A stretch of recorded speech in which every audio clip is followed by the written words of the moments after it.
अस्सलाम वालेकुम नाज़रीन, मैं हूं जावेद इकबाल और आप देख रहे हैं प्रोग्राम सच के साथ। सियासी जो सरगर्मियां हैं, सियासी गहमा गहमी है, उसमें इजाफा होता चला जा रहा है और हम देख रहे हैं कि पाकिस्तान पीपल्स पार्टी ने कराची से हुकूमत के ख़िलाफ़ एक मार्च शुरू किया है। लेकिन पीपल्स पार्टी के मार्च से पहले ही पाकिस्तान तहरीक इंसाफ ने भी सिंध हुकूक मार्च के नाम से सिंध के ज़िला घोटकी से अपने मार्च का आगाज़ किया और ये मार्च मुख्तलिफ सिंध के जो अजला हैं उससे गुज़रता हुआ कराची पहुँचेगा। और ये तहरीक इंसाफ और तहरीक इंसाफ के जो रहनुमा हैं शाह महमूद कुरैशी, अली जैदी की ज़ेर क़यादत ये मार्च हो रहा है। उसमें सिंध में जो पीपल्स पार्टी की हुकूमत है उसकी गवर्नेंस के हवाले से भी बात हो रही है और ये कहा जा रहा है कि सिंध के अवाम को अब फैसला करना होगा, सिंध के पिसे हुए तबके को अब फैसला करना होगा कि वो करप्शन जो इस वक्त हो रही है और इस वक्त जिस तरह से इस्तेहसाल वहाँ के अवाम का किया जा रहा है, क्या उससे वो छुटकारा हासिल कर पाएगी या नहीं, ये सिंध के अवाम पर अब मुनहसर है, उन्हें अब ये फैसला करना होगा। दूसरी तरफ हम देख रहे हैं कि जो पीडीएम है और अपोजिशन है वो साथ में तहरीक अदम एतमाद के हवाले से भी बात कर रही है और मुख्तलिफ जो सियासी जमातें हैं उससे भी मुलाकातों का सिलसिला जारी है और ज़ाहिर है जो हुकूमत के इत्तेहादी हैं उनसे भी मुलाकातें हो रही हैं। लेकिन आज ही वज़ीर दाखिला शेख रशीद अहमद ने एक दावा किया है। शेख रशीद अहमद कहते हैं कि अपोजिशन के दरमियान तहरीक अदम एतमाद पर डेडलॉक पैदा हो गया है, क्योंकि ज़ाहिर है हर एक ने अपने हिस्से का जो लेना है उस हिस्से पे आपस में जो सियासी जमातें हैं अपोजिशन की वो इख्तिलाफात का शिकार हो गई हैं। इसके साथ साथ वज़ीर ख़ारजा शाह महमूद कुरैशी जो इस वक्त सिंध हुकूक मार्च की क़यादत कर रहे हैं वो कहते हैं कि पाकिस्तान पीपल्स पार्टी तो पंजाब में पहले ही दफन हो चुकी है। तो सवाल अब यहाँ पर यह पैदा होता है कि जो तहरीक अदम एतमाद है क्या वो हो भी पाएगा और क्या वाकई अपोजिशन में एक कन्फ्यूजन पैदा हो गई है और हुकूमत क्या समझती है, कितनी पुरएतमाद है, क्योंकि हुकूमत तो बार बार कहती है कि वो इत्तेहादी उनके साथ हैं। इन तमाम मामलात पर बात करने के लिए आज हम अपने स्टूडियोज़ में पंजाब के वज़ीर बैतुल माल और सोशल वेलफेयर जनाब सैयद यावर अब्बास बुखारी साहब को। बुखारी साहब बहुत शुक्रिया, आपने हमें इस खुसूसी नशिस्त में ज्वाइन किया। बुखारी साहब ये पहले हम बात कर लेते हैं अदम एतमाद की। अदम एतमाद हो सकता है? उनका हक है जी, जमहूरियत में वो जो करना चाहें वो कर सकते हैं। कर पाएंगे कि नहीं कर पाएंगे वो बात की बातें। हमारे अपनी जो कैलकुलेशंस और हमारा जो कॉन्फिडेंस है अपने इत्तेहादियों पे, अपने बाकी लोगों पे, तो उन्हीं के लोग कम होंगे, हमें कोई फ़र्क इंशाल्लाह नहीं पड़ेगा इसमें। मैंने कई दफ़ा मैंने शोज़ पे कहा है कि करें प्लीज़, जो कल करना है वो आज करें, फिर हम इनको बताएंगे कि क्या होता है। हम कॉन्फिडेंट हैं। आपने देखा है कहीं भी ना प्राइम मिनिस्टर ने कोई ऐसी बात की है, ना किसी और ने कोई ऐसी बात की है। वी टोटली अपने मज़े से हम बैठे हुए अपना काम कर रहे हैं, जो कर रहे हैं। ये साल है डिलीवरी का। अभी हम लोग अपने जो इंफ्रास्ट्रक्चर प्रोजेक्ट्स हैं उनके अंदर डिलीवरी होना नज़र आ रही है। देखिए इस हुकूमत के ऊपर हमारी बदकिस्मती ये कि अल्लाह पाक ने इतनी हमें इम्तिहानों में डाला, जिसके अंदर कोरोना आई, कोरोना के बाद दुनिया की मईशत बैठ गई और उसके बाद जो महंगाई दुनिया में एक जो लहर है, ये पूरी दुनिया में महंगाई की लहर है। लेकिन अपोजिशन ने कभी भी लोगों से सच नहीं बोला, झूठ ही बोलते रहे कि पाकिस्तान में ही हो गया। पाकिस्तान में भी हुआ है लेकिन पूरी दुनिया में। अपने लोगों को अमूमन अपने हलके में कहता हूँ, अपने अजीज़ों को जहाँ जहाँ पे बाहर हैं उनको फ़ोन करें, उनसे पता करें महंगाई का क्या हाल है। फिर पाकिस्तान में अगर ये लोग इतने मुखलिस थे, 45 साल से तकरीबन इनकी हुकूमत है, तो दाल तो उगा लेते, जो पकाने का जो इसमें खाना पकता है वो तेल, उसके पौधे तो लगा लेते, कुछ तो करते 45 साल में। आपकी जो एग्रीकल्चरल रिसर्च लैब्स हैं उनका बेड़ा गर्क है। अभी हम उनको इंस्टीट्यूट्स बना रहे हैं ताकि बेहतर चीज़ें हों। हम लोगों ने सोयाबीन खुदा के फजल करम से पहली फसल ली है। हम लोगों ने अल्लाह के फजल करम से इस साल 36% आपकी आलू की जो पैदावार है वो बढ़ गई है। ये लोग कह रहे थे कि तबाह हो गए, 36% पैदावार बढ़ गई है। तो ये चीज़ें क्या दिखा रही हैं? आपका एक्सपोर्ट के बारे में एक्सपर्ट्स कह रहे हैं कि इट माइट, खुदा ने खैर की, कोई ऐसी वबा ना आई, कोई ऐसी और आफत ना आई, तो 38 अरब डॉलर। ये तो खुद हमें हैरान कर रहा है कि खुदा के फजल करम से पाकिस्तान जिस सिमत पे चल पड़ा है और इसके जो वो कहते हैं ना कि जो असर होता है वो थोड़ा सा वक्त लेता है लेने में। लेकिन अगर 38 अरब डॉलर, मैं कहता हूँ 30 अरब डॉलर को हम क्रॉस कर गए, ये बहुत बड़ा पाकिस्तान की मईशत के लिए बड़ा कदम होगा कि हम उस तरफ चले जा रहे हैं। پھر ہماری جو بیرون ملک پاکستانی ہمارے بہن بھائی بیٹھے ہیں جو وہ رقوم واپس بھیجتے ہیں وہ 32 ارب ڈالر کو تو ہٹ کر گئی ہے. اس سال ہم ہوپ کر رہے ہیں کہ 35-36 ارب ہوگی. تو یہ آپ کو اگر مثال کے طور پہ ایکسپورٹس 38 ارب نہیں بھی ہوتی ہے 30 ارب بھی ہوتی ہے, 30 + 35 آپ کے 65 ارب ڈالر کی طرف آپ جا رہے ہیں.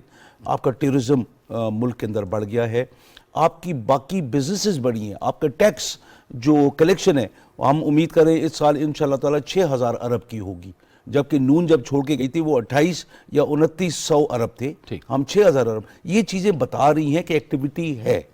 آپ کو اپنے اتحادیوں پہ اعتماد ہے؟ چونکہ پنجاب کی طرف اگر ہم آتے ہیں, پنجاب ظاہر بڑا صوبہ ہے, اس پہ بڑے عرصے سے نظریں تھیں, اور خاص کر پیپلز پارٹی ہمیشہ سے مسلم لیگ نون کو کہتی تھی کہ یہاں پر آپ عدم اعتماد لائیں, یہاں سے آغاز کریں.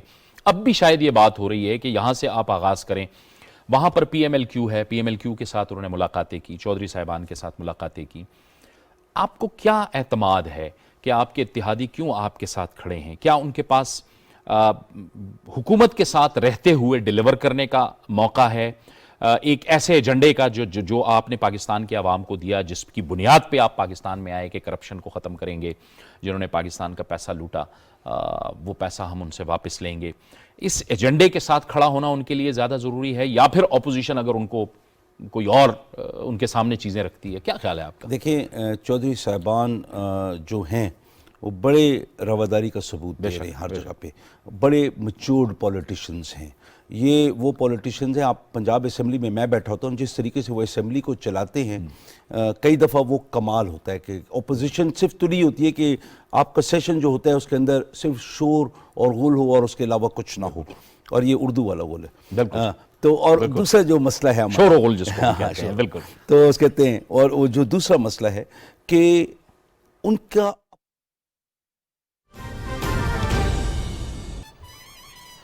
اور ناظرین یہ تھی تازہ ترین. جی ناظرین, لاہور کلن پتہ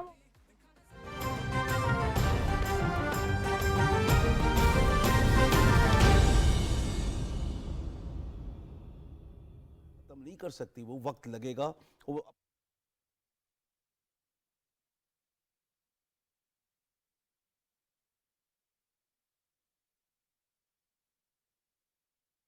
سب سے بڑی بات یہ ہے کہ انہوں نے بڑا کلیئر کیا کہ یہ 5 سال تو ہمارا آپ کے ساتھ عہد ہے, ہم آپ کے ساتھ رہیں گے. اور یہ مونس الہی صاحب نے بھی بولا ہے, اور مختلف کاف کے ممبران نے بولا ہے, اور پرویز الہی صاحب نجی محفلوں میں بڑا کلیئر کر چکے ہیں. دیکھیں ان کے پاس لوگ کیوں نہیں آئیں گے, وہ جس کی خواہش ہوتی ہے کہ ہم یہ کریں, ان کو نظر آتا ہے کہ چودھری صاحبان کو اگر ہم نے راضی کر لیا تو یہ ان کی جو ووٹس ہیں وہ ہمارے کھاتے میں آ جائیں گی. ہم لوگ کبھی بھی ان کے معاملے میں نہ ہمیں بددلی تھی, نہ مایوسی تھی, نہ کوئی شک و شبہ تھا. وجہ یہ ہے کہ ان کی رواداری اور جو انہیں بولا وہ ہمارے ساتھ کھڑے ہو گئے, کیونکہ کوئی اور حکومت خدا نخواستہ آ بھی جاتی, فرق کوئی نہیں ڈال سکتی ہے, لیکن فرق یہ ضرور ڈالے گا کہ وہ لوٹ مار کریں گے. اور چودھری صاحبان کو بھی پتہ ہے, اچھے جو ان کے پروجیکٹس انہیں شروع کیے تھے, 1122 نے کیا تھا, انہیں وہ ہائی وے پیٹرولنگ شروع کی تھی, یہ وہ چیزیں ہیں کہ جو اب بھی اس دور کے اندر انہیں اس کو اگلے لیول پہ لے گئے, اور بہت بہتر چیزیں ہو رہی ہیں. ان کو بھی پتہ ہے کہ عمران خان جیسا وزیر اعظم نہیں ملے گا جو ایمانداری کے معاملے میں کوئی شک و شبہ نہیں ہے کسی کو, تو ان کے اوپر تو ہمیں کبھی بھی کسی قسم کا شک نہیں. تو آپ سمجھتے ہیں کہ یہ جو اس وقت ایک جماعت کہہ رہی ہے کہ نہیں وزیر اعظم صاحب کے خلاف تحریک عدم اعتماد لائیں, دوسری جماعت کہہ رہی ہے کہ نہیں اسپیکر کے خلاف عدم اعتماد لائیں, یہ جو شیخ رشید صاحب کہہ رہے ہیں یہ اس کو ڈیڈ لاک کہا جا سکتا ہے, کنفیوژن کہی جا سکتی ہے, وہ ہوتا ہی کیا اس کو کہا جا سکتا ہے؟ وہ جاوید بھائی سب سے بڑا ایشو ہوتا ہے کہ جب آپ کی سوچ اور آپ کی نیت میں فطور ہو کہ ہم نے ابھی تو میرے دشمن کا دشمن میرا دوست, لیکن اس چال کے وہ ایک طریقہ کار نہیں کر رہے ہیں, وہ چال چل رہے ہیں, سارے چال چل رہے ہیں. مولانا صاحب کیا, شہباز شریف وغیرہ کیا, زرداری صاحب کیا, ہر کوئی چال چل رہا ہے, وہ دیکھ رہے ہیں. اگر یہ لوگ اتنے سنسیئر ہوتے تو پیپلز پارٹی سے ریزائن کر دینا, دکھائے ہمیں کہ یہ لوگ بڑے زبردست ہے, وہ تو سٹیک ہولڈر ہے, سٹیک ہولڈر ہے, ریزائن کر دے. نون لیگ پنجاب سے ریزائن کر دے, کرے نا ریزائن, یہ بھی جرت نہیں دکھاتے ہیں, مزے بھی لینے ہیں, باتیں بھی کرنی ہیں. دیکھیں سب سے بڑا ایشو یہ کہ یہ مفاد کی جنگ ہے ان کی آپس میں, اور کیونکہ بدنیت ہیں اور ایک دوسرے کو چور کہتے رہے ہیں, बड़े ओपनली जरदारी साहब ने कहा कि सबसे बड़े चोर ये हैं, वो ने कहा सबसे बड़ा चोर जरदारी और हम इनको घसीटेंगे, ये करेंगे वो करेंगे। ये हम लोग बातें दफन कर चुके हैं। हम कोर्ट्स के ऊपर इन्हिसार कर रहे हैं, जो हमारे पास सबूत है हम दे रहे हैं। हम इंशाल्लाह ताला कोर्ट्स के ज़रिए इनको हमारी कोशिश पूरी होगी कि इनको एक तो जेल की सलाखों के पीछे करें, पाकिस्तान में एक नया रवाज कायम करें कि इनने लूटा हुआ पैसा हम बाहर से लेके आएँ इंशाल्लाह ताला। ये चीज़ें हम सारी कर रहे हैं। हमें सिर्फ़ और सिर्फ जिस चीज़ का हमें फ़िक्र है कि इस महंगाई को हम किस तरीके से कंट्रोल कर लें और बेरोज़गारी को हम कैसे रिवर्स करें, और वो चीज़ें हम लोग कर रहे हैं थ्रू डिफरेंट प्रोजेक्ट्स इंशाल्लाह ताला। बिज़नेस फ्लरिश कर रहा है, तो हुकूमत जो है अभी पंजाब के अंदर 1,30,000 जॉब्स अनाउंस कर दिए। देखिए बहुत छोटा है, ये 12 करोड़ की आबादी के लिए बहुत कम है, लेकिन पहला मुस्बत कदम है। इन लोगों ने जब हुकूमत छोड़ी उसके बाद पहले साल में कोरोना के दौरान हम लोगों ने तकरीबन 36,000 डॉक्टर भर्ती किए, सीटें पड़ी हुई थी, इन लोगों नहीं कर सके। फिर अभी तक हम तकरीबन 48,000 डॉक्टर्स एंड नर्सेज और हेल्थ सपोर्ट स्टाफ हम भर्ती कर चुके हैं। आप इसके अलावा जाके देखें यूनिवर्सिटीज़ कितनी हमने बनाई है, कितना स्टाफ वहाँ पे हुए, हर जगह भर्ती हो रही है। कम है, इसको बहुत ज़्यादा होना चाहिए। लेकिन फ्यूचर जो पाकिस्तान का है वो प्राइवेट पब्लिक पार्टनरशिप है, जहाँ पे प्राइवेट एंटरप्राइज को आप जितना फ़रोग़ देंगे उतनी जॉब्स बनेंगी। अपनी जो हमारी आबादी है इसको जितनी स्किल डेवलपमेंट आप देंगे, दुनिया में इनकी डिमांड बढ़ेगी। अपोजिशन सरदार उस्मान बुज़दार साहब के हवाले से बड़े बड़े तहफ़्फ़ुज़ात रखती है। वो कहती है उनकी परफॉर्मेंस नहीं है, इल्ज़ाम लगाते हैं परफॉर्मेंस नहीं है। क्या वजह क्या है? परफॉर्मेंस है वो आप रिफ्लेक्ट नहीं कर पाते, लोगों को दिखा नहीं पाते, ये क्या परफॉर्मेंस है? देखें ये लोग कहते हैं ना कि ये लोग इमेच्योर है, ये लोग नाअहल हैं। सरदार उस्मान बुज़दार साहब के बारे में यही कहते हैं ना। ये नाअहल होते हुए भी पंजाब का सबसे ज़्यादा बैलेंस्ड बजट दिया है, हर ज़िले को कम से कम 6 अरब से 25 अरब। ये इन लोगों ने तो ये बड़े अहल थे और बड़े लायक थे, इनने 75% तक का बजट लाहौर में खर्च किया। अभी आप किसी पंजाब के ज़िले में जाके देखें जो सरदार उस्मान बुज़दार के बारे में ये बातें करते हैं, उसी बंदे ने जो हर ज़िले में आप जाएं यूनिवर्सिटी बन रही है, आपके हॉस्पिटल्स बन रहे हैं, आपके 9 मदर एंड चाइल्ड हॉस्पिटल्स बन रहे हैं, इन्हें सोचा भी कभी नहीं था।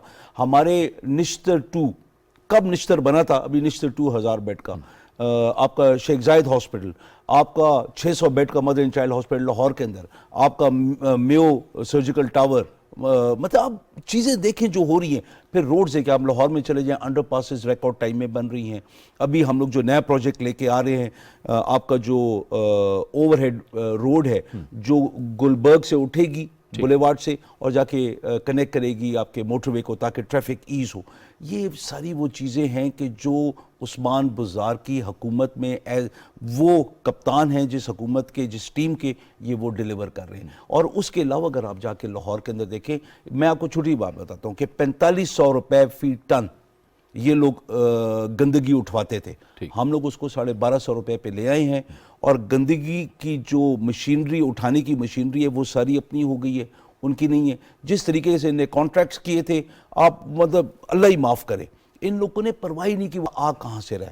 हम लोग 4.5 अरब डॉलर वापस कर रहे थे सालाना, ये नून की हुकूमत, हम अभी 10 अरब डॉलर वापस करें। वो इसलिए कि इनने जो कर्जे लिए थे वो मैच्योर हो गए, वो सब कुछ हमें पे करना पड़ रहा है ना, 5.5 अरब डॉलर एक्स्ट्रा।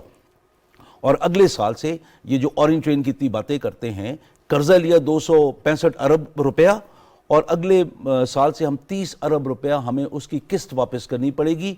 और उसके साथ जो सब्सिडी हम दे रहे हैं वो भी हमें, ये अक्लमंद लोग थे कि कर्जा लेकर एक प्रोजेक्ट लगाए जिसके ऊपर सब्सिडी देते। कौन ऐसे करता है? और ये फिर कहते हैं कि हमने पाकिस्तान बनाया, कर्जा मुझे दे दें, 500 अरब डॉलर मुझे दे दें, पाकिस्तान को मैं अमेरिका बना देता हूँ। अच्छा यावर अब्बास बुखारी साहब, आपने, आपकी जमात ने सिंध के अंदर ये सिंध हुकूक मार्च शुरू किया। तो ये सवाल मुख्तलिफ लोग उठा रहे हैं कि आप तो हुकूमत हैं, आपको क्या ज़रूरत है मार्च करने की? बिलावल भुट्टो जरदारी या पीपल्स पार्टी आपके खिलाफ मार्च कर रहा है, वो तो अपोजिशन से उसका ताल्लुक है।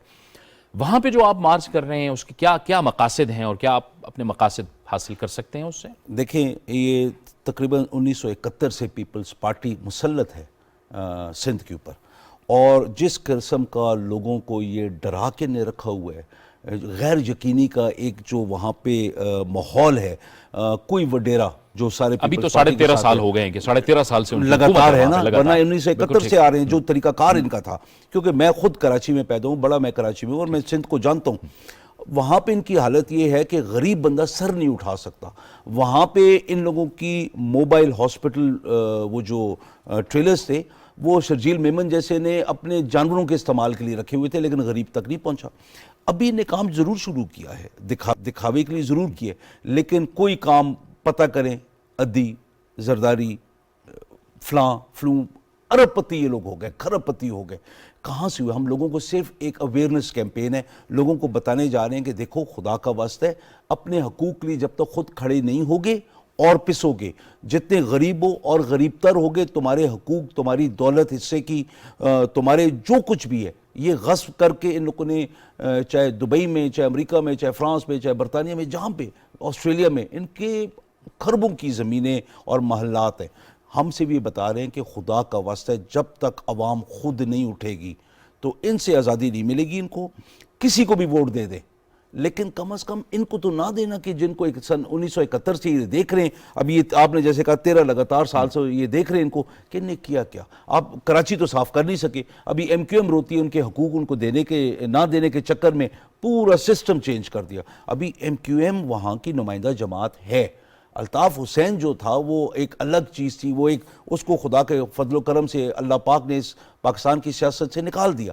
अभी जो MQM पढ़े लिखे लोग हैं, डिसेंट लोग हैं, आप उनसे बात तो करें, उनको बिठाएं, मेन स्ट्रीम का हिस्सा है। और जिस तरीके से वो कराची को समझते हैं, ये लोग कतन करीब भी नहीं जाते उनको समझ। अभी जो पीपल्स पार्टी का मार्च शुरू हुआ है और वो इस्लामाबाद की तरफ रवां दवा है, आप उनको भी रिसीव करने के लिए तैयार हैं? और फिर 23 मार्च को जो PDM ने ऐलान कर रखा है, हालांकि 23 मार्च को यहाँ OIC की कॉन्फ्रेंस होने जा रही है, बड़ी अहम कॉन्फ्रेंस है, आपकी हुकूमत ने उनसे अपील भी की है।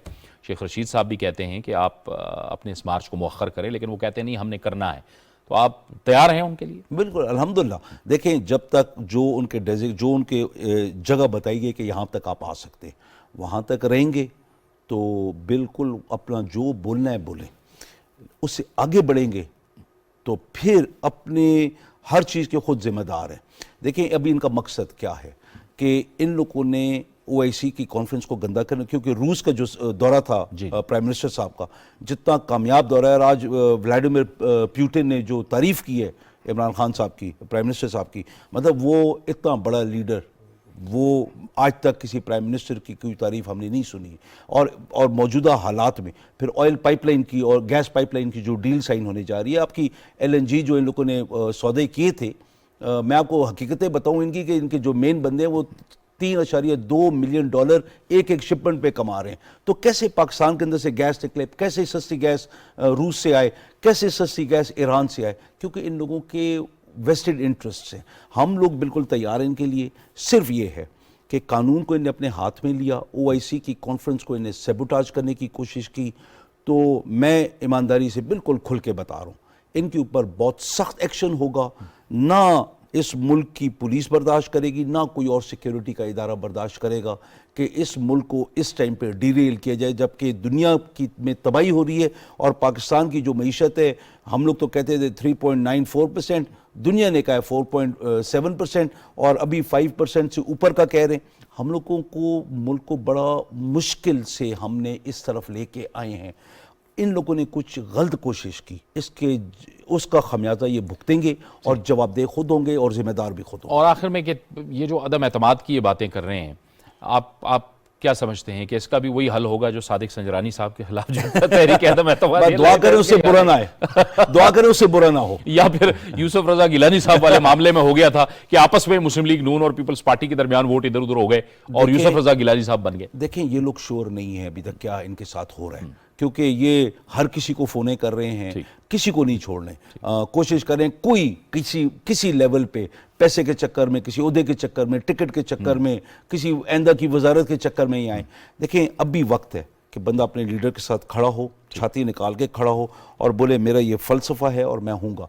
कमी बेशी हर किसी में है, लेकिन हम अपने लीडर के साथ इंशाअल्लाह ताला खड़े में और आखिरी वक्त तक खड़े रहेंगे। बहुत बहुत शुक्रिया सैयद यावर अब्बास बुखारी साहब, पंजाब के वजीर बैतुल माल। प्रोग्राम में वक्त हुआ चाहता है एक ब्रेक लेंगे और ब्रेक के बाद हमारा प्रोग्राम जारी रहेगा।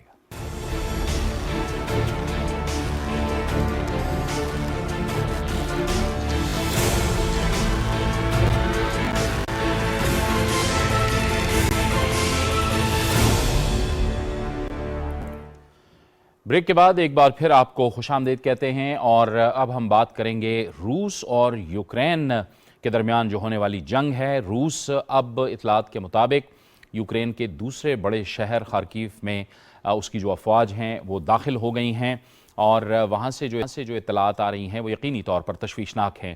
لیکن اس ساری صورتحال کے نتیجے میں ظاہر ہے کہ پاکستان کی جو اولین ترجیح ہے کہ وہاں سے پاکستانیوں کا انخلا پہلی ترجیح کے تحت ممکن بنایا جا سکے۔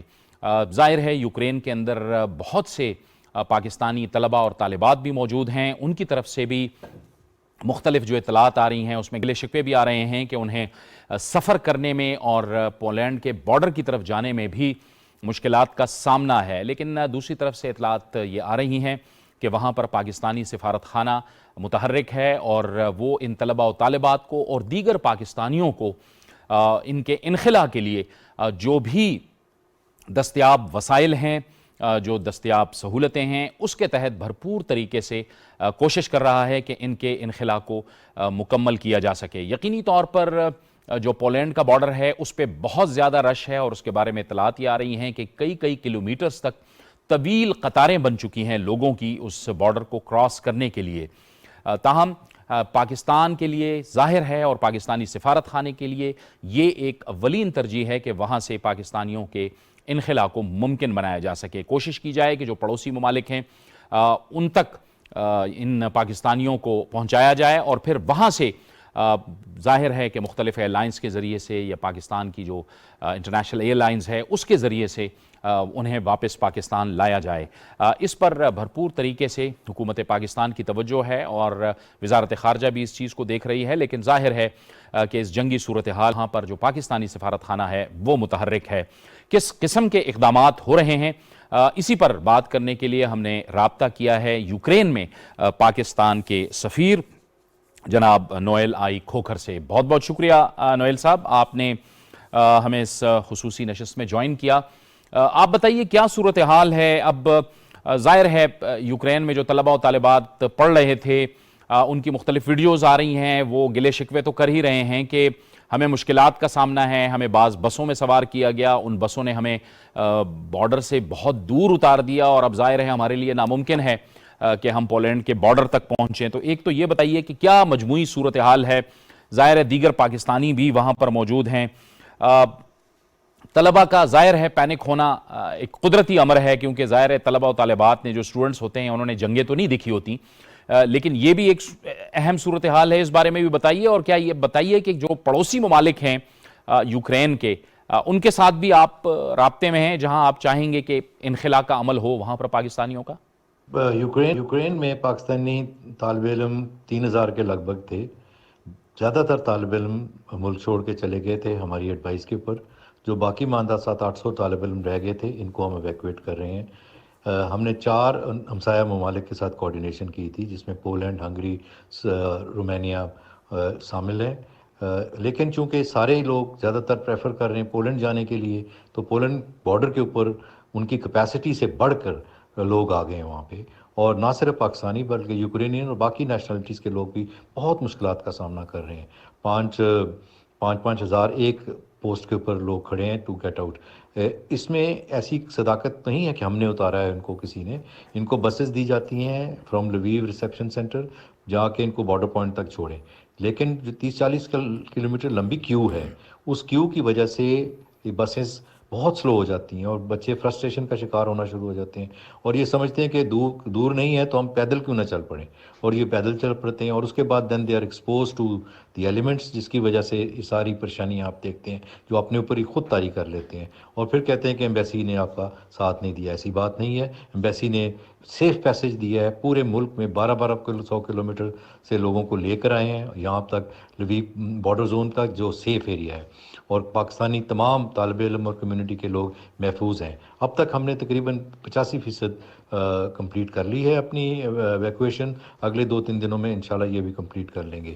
جو بچے اس وقت بارڈر پوائنٹ پہ ہیں، ہم نے فارن منسٹر کی بھی بات کرائی ہے، ان کے فارن منسٹر سے، میں نے خود انٹیریئر منسٹر سے بات کی ہے، اس کے ساتھ اور بہت سارے لوگوں کے ساتھ ہم نے رابطے کیے ہیں تاکہ اس پروسیس کو تیز کریں۔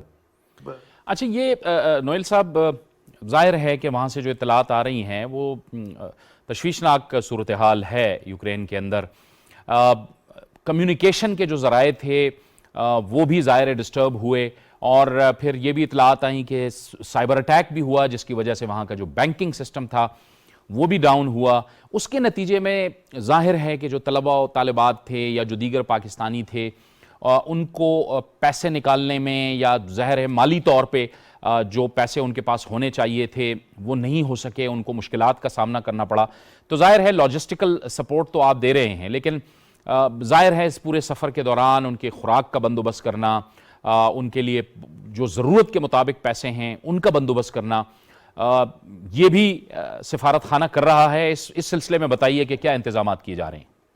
جی بالکل آپ نے صحیح کہا, بینکنگ سسٹم کی وجہ سے بہت مسائل پیش آئے ہیں. اس کے علاوہ نیٹ ورکس پیچی رہے ہیں, ڈاؤن رہے ہیں, کمیونیکیشن کا مسئلہ ہے. کئی دفعہ بچے جب ویسی سے بات کرنا چاہتے تھے نہیں کر پاتے تھے کیونکہ کنیکشنز نہیں ہو رہے تھے. تو یہ سارے مسائل ضرور ہیں اپنی جگہ پر. اور ہم نے جو اپنا ویکویشن پلان بنایا تھا اس میں ہم نے جتنے بڑے شہر تھے ان میں اپنے ریپرزنٹیٹیو نامینیٹ کیے تھے جنہوں نے ان کو ٹرینز یا بسز میں بٹھا کے لویو تک پہنچایا ہے. اس سلسلے میں ٹرینز کے اوپر بھی پہلے دن کے علاوہ باقی سارے پیسے ہم نے بیئر کیے ہیں. بسز کی بھی خرچہ تمام ایمبیسی نے بیئر کیا ہے. ریسیپشن اور ہاسپٹیلٹیز کا ساری جگہوں پہ ہم نے خرچہ بیئر کیا ہے. اور اب اس کے بعد جب وہ آگے جاتے ہیں تو تب بھی ہم ان کو فیسیلیٹیٹ کر رہے ہیں, جہاں جہاں پہ کھانا دینا, پانی دینا ہے, یہ سب چیزیں کر رہے ہیں. باہر ہے 2-3 دن کا سفر ہے, بچے بھوکے بھی ہو جاتے ہیں, کچھ کئی چیزیں مل بھی نہیں رہی, ہر جگہ پہ شارٹیجز بھی ہیں. تو لیکن ایمبیسی تمام لوگوں کے ساتھ تعاون میں ہے. اور جو خوشائن بات ہے وہ یہ ہے کہ تمام پاکستانی جو یہاں ہیں محفوظ ہیں. آپ فرما رہے ہیں کہ یہ ایک اچھی بات ہے کہ جو پاکستانی وہاں پر موجود ہیں وہ محفوظ ہیں. ظاہر ہے نویل کھوکھر صاحب, اس وقت جو آپ کی اولین ترجیح ہے وہ تو یہ ہے کہ ان تمام پاکستانیوں کو آپ خیر خیریت سے بارڈر تک پہنچائیں اور پھر ظاہر ہے ان کو بارڈر کراس کروا کے دیگر ملکوں تک پہنچائیں. آپ نے فرمایا کہ ظاہر ہے جو پڑوسی ممالک ہیں, جو 3-4 ممالک ہیں, ان سے بھی آپ رابطے میں ہیں. اگلا مرحلہ آپ کا پھر کیا ہوگا؟ یعنی اگلے مرحلے میں آپ ظاہر ہے کہ PIA کے ساتھ بھی رابطے میں ہیں, یہاں پہ ظاہر ہے وزارت خارجہ بھی یہ سب کچھ دیکھ رہی ہے. سفارت خانہ تو چونکہ آپ ایک جنگی ماحول ہے وہاں پہ اور جنگی صورتحال میں آپ لوگ متحرک ہیں, تو اس کے لیے بھی ارینجمنٹس آپ لوگ دیکھ رہے ہیں. کیا آپ نے اپنا ایک ٹارگٹ رکھا ہے کہ پہلے تمام پاکستانیوں کو آپ محفوظ ملک یعنی پولینڈ تک پہنچائیں گے اور اس کے بعد پھر ان کے لیے ارینجمنٹ کیا جائے گا کہ ان کو سفر کروائیں واپس پاکستان کے لیے؟ جی بالکل, جب ہم نے ویکویشن پلان بنایا تھا تو PIA کے ساتھ بھی رابطہ کیا تھا اور انہوں نے بڑی خوش دلی سے یہ کہا تھا کہ ہم بالکل فلائٹس پرووائڈ کریں گے جو انہوں نے سٹینڈ بائی پہ رکھی ہوئی ہیں.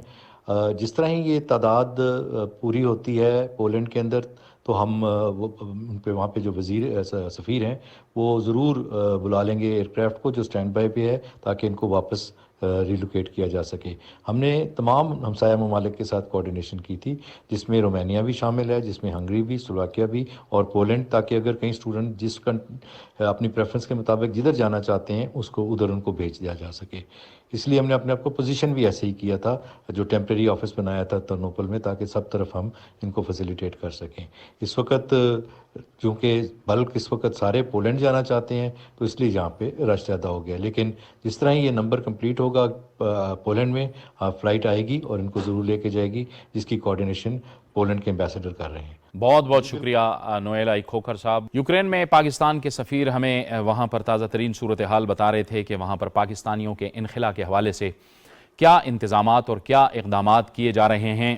اب جو تازہ ترین صورتحال ہے اس میں یوکرین نے عالمی عدالت انصاف میں بھی درخواست جمع کرا دی ہے کہ وہ روس کو مزید حملے کرنے سے روکے. لیکن اس کے ساتھ ساتھ تب اطلاعات یہ آ رہی ہیں کہ روسی افواج یوکرین کے دوسرے بڑے شہر خارکیف میں بھی داخل ہو گئی ہیں. کیا اس مسئلے کا حل ہوگا؟ کیا سفارتی سطح پر ہی اس کا کوئی حل نکلے گا, یا پھر یہ جو جنگ کا آغاز ہوا ہے اور یہ جو اس قضیے کا آغاز ہوا ہے یہ پھر مزید پھیلے گا؟ یہ ظاہر ہے کہ خطے کے لیے تشویشناک صورتحال ہے.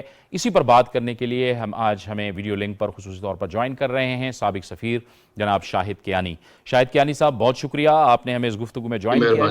شاہد کیانی صاحب, اب यूक्रेन आलमी अदालत में चला गया है, आलमी अदालत इंसाफ में चला गया है। दूसरी तरफ रूस ने यूक्रेन को कहा है कि आप बेलारूस में आकर मुझसे मुज़ाकरात करें, लेकिन यूक्रेन ने उससे इनकार कर दिया है क्योंकि उसका मामला यह है कि वो कहता है कि वहां से भी मुझ पर हमला हुआ है तो मैं वहां आकर क्यों मुज़ाकरात करूं। क्या आपको सूरत हाल अब दिखाई देती है?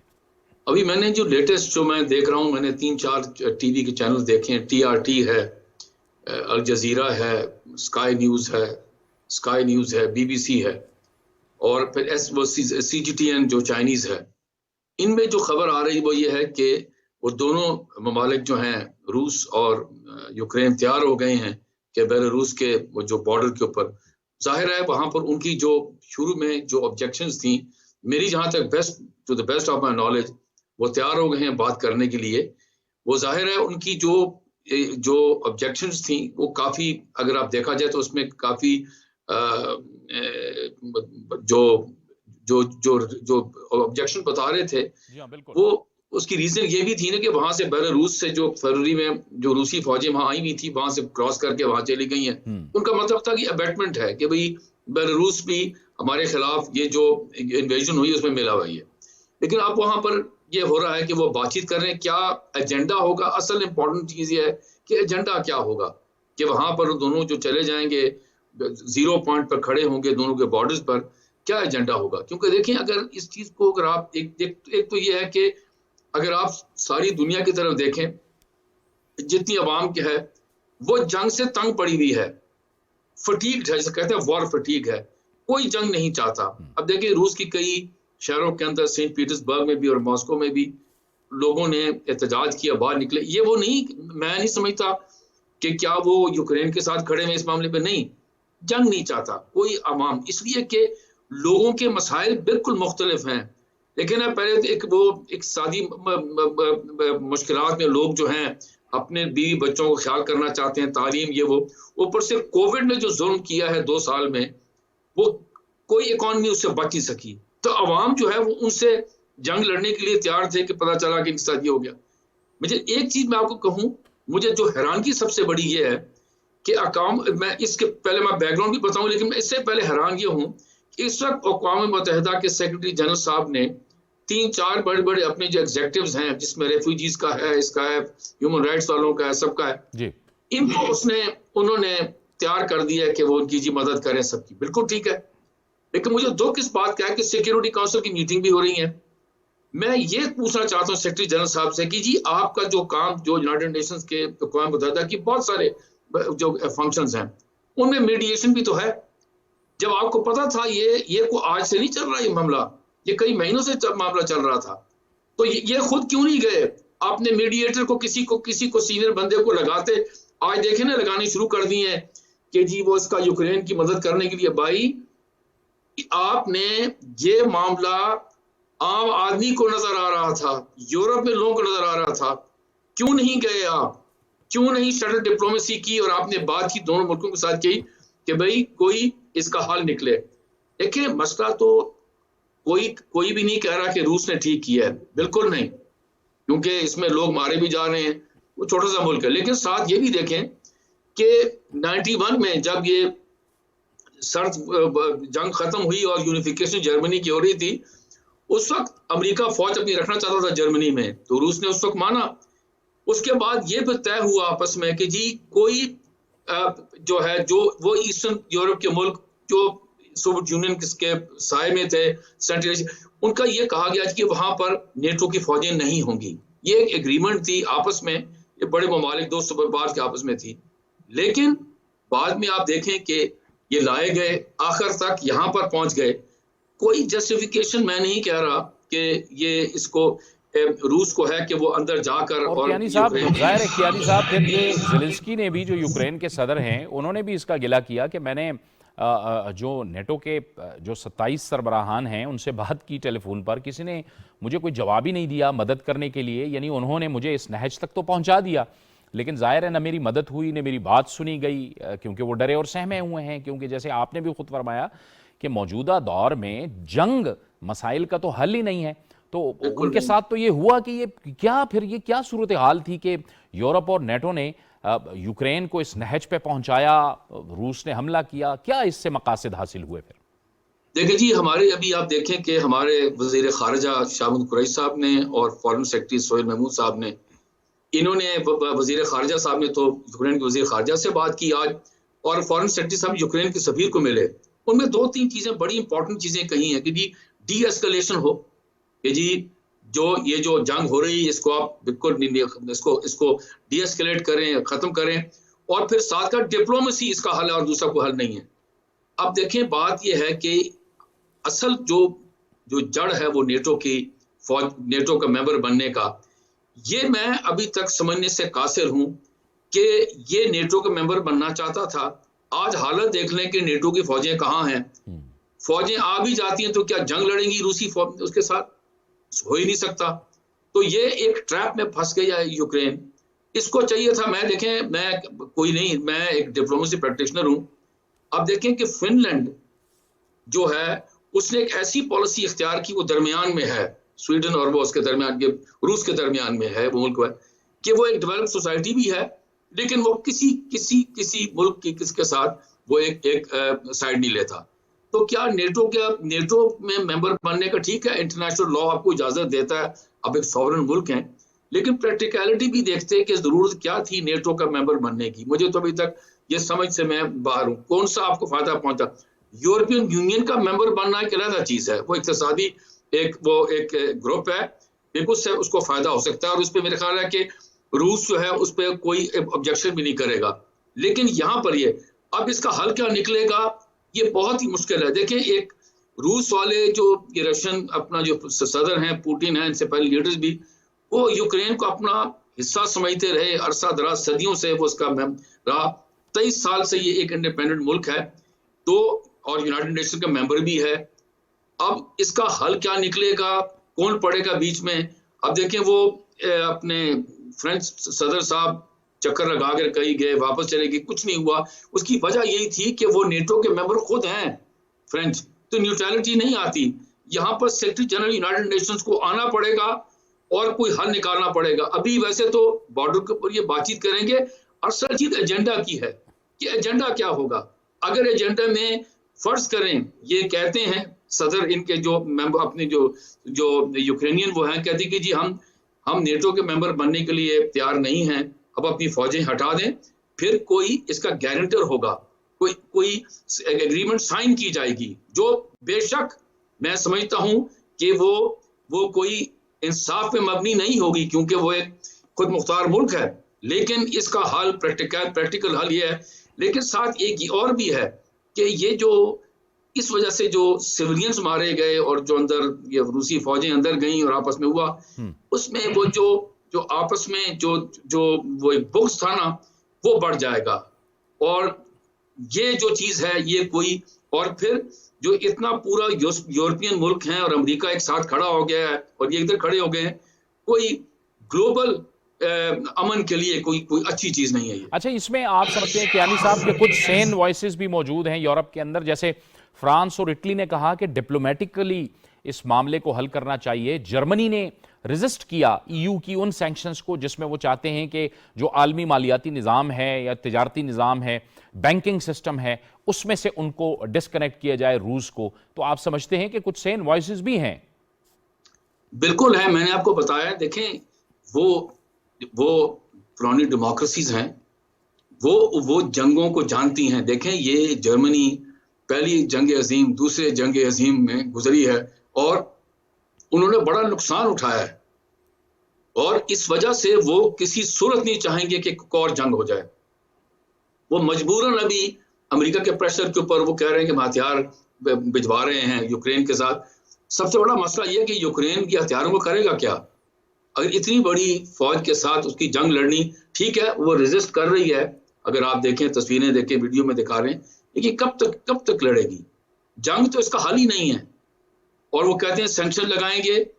रूस की इकोनॉमी इतनी मजबूत है, मैं आपको बता रहा हूँ, और वो गैस और ऑयल और गोल्ड वो चीजें सप्लाई करता है, और वो बड़ी हाई टेक चीजें भी देता है जहाजों की वो असेंबली के अंदर, कि उसको नुकसान शॉर्ट टर्म में नहीं होगा। और उसका हल ये नहीं है कि सैंक्शंस आप लगा दें।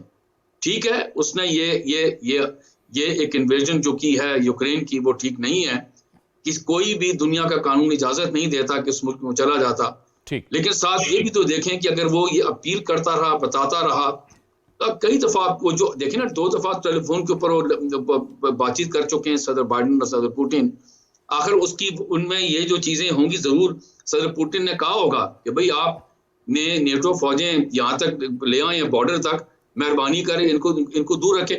ان کی بھی دیکھیں تاریخ کے اندر روس کی سوویت یونین کی بھی تاریخ کے اندر جنگیں ہیں جہاں پر وہ بارڈر کے اپنے ساتھ جو ملک ہیں چاہے چھوٹا ہے بڑا ملک ہو، وہاں دوسری فوجوں کا وہاں پر آنا وہ اپنے لیے وہ نقصان دہ سمجھتے ہیں. وہ یہ اس صورتحال میں کیانی صاحب آپ سمجھتے ہیں کہ کچھ پروپیگنڈے نے بھی اہم رول ادا کیا ہے صورتحال کو اس نہج